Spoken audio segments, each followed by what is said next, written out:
சுவாமியே சரணமையப்பா, எல்லாரும் எப்படி இருக்கீங்க? நான் தான் குடியாத்த குமார். எதற்காக இந்த ஓன் வாய்ஸ்ன்னு பார்த்தீங்கன்னா, சபரிமலை பயணத்துக்கு 2 நாளைக்கு முன்னாடி போயிருந்தேன். நிறைய பேர் வந்து வாழ்த்தி வழி அனுப்பி வச்சுருந்தீங்க.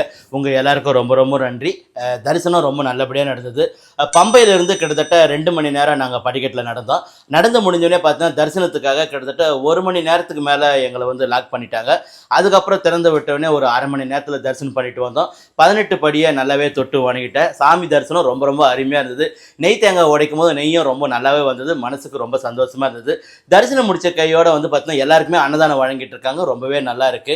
கூட்டம் வந்து பார்த்தீங்கன்னா ஆவரேஜா இருக்கு. நீங்க சபரிமலை கிளம்பும் போது மறக்காம ஆன்லைன்ல டிக்கெட் புக் பண்ணிட்டு போங்க. அப்படி ஆன்லைன்ல புக் பண்ணாம போறவங்களுக்கு அங்கேயும் தனி கவுண்டர் வச்சு எல்லாருக்கும் டிக்கெட் இஷ்யூ பண்ணிட்டு இருக்காங்க. இல்லைன்னா கூட்டம் கொஞ்சம் அதிகமா இருக்கும், உங்களுக்கு டைம் வேஸ்ட் ஆகிடும். அதனால மறக்காம ஆன்லைன் டிக்கெட் புக் பண்ணிட்டு போங்க. மறக்காம ஆதார் கார்டு கட்டாயம் கொண்டு போங்க. ரொம்ப நன்றி. நிறைய பேர் வாழ்த்தி வழி அனுப்பி வச்சிங்க. மீண்டும் ஒரு முறை உங்களுக்கு நன்றி தெரிவிக்கிறேன். சுவாமியே சரணமை.